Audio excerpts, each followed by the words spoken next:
The phone lit up at 2:13 a.m. Her name, my wife. I answered with the fog of sleep still clinging to me, but the sound that came through wasn't hers. It was laughter. Low, male, too close to her.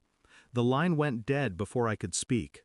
I lay there, staring into the ceiling silence, my chest rising like a tide I couldn't push back.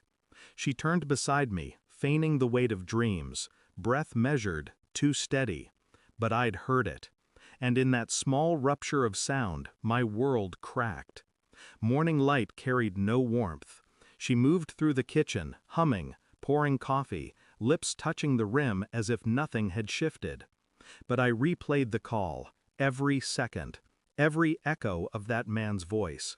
I studied her carefully, the way her phone never left her hand, how she lingered longer in the bathroom, the sudden smiles at nothing.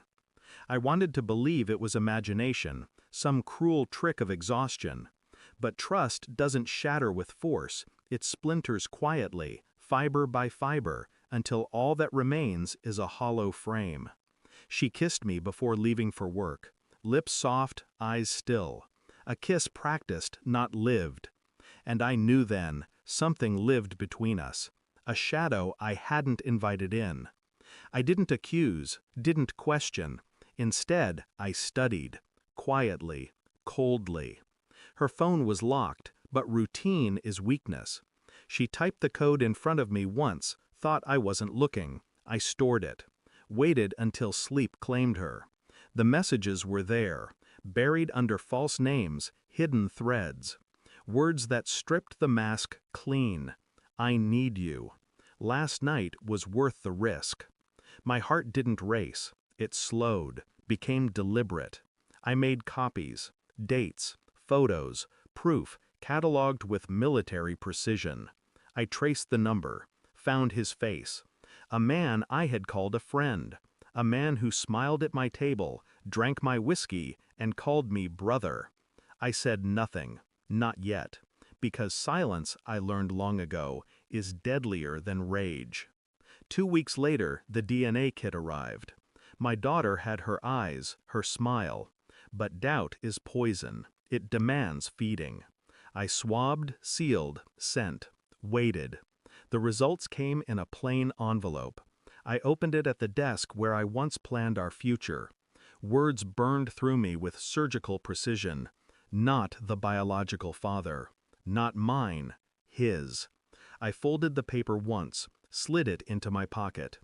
That night, she came home late, smelled of perfume that wasn't hers, laughed at a joke I didn't ask for. I handed her the envelope. No words, just the truth in paper form. Her face drained, hands shook. It's not, I cut her off with silence, the kind that suffocates, the kind that makes excuses crumble into dust. The next evening, I invited him, the friend, the man who thought betrayal was a secret well dug deep. He walked in, smiling, oblivious. She sat at the table, pale, broken. I placed the test results between them, like evidence at trial. His grin faltered, her breath caught. Neither spoke. I leaned back, steady, my voice a blade drawn slow. You stole what wasn't yours, and you, I met her eyes, glassy with fear, gave it freely. No shouting, no chaos, just the weight of truth pressed down until neither could lift their heads. Then I stood, collected my keys, walked past them both, leaving the ruin they had built with their own hands. I didn't return, didn't answer her calls, didn't read her messages that begged for forgiveness, for explanation. There is no forgiveness for betrayal. There is no explanation that restores the dead. The house is empty now. Silence reigns. But in that silence there is clarity. I think of my daughter sometimes, how she smiled at me, how I loved her as mine. And perhaps that was enough. Perhaps love itself is ownership, not blood. Still, the truth has weight. It strips illusions, leaves only bone.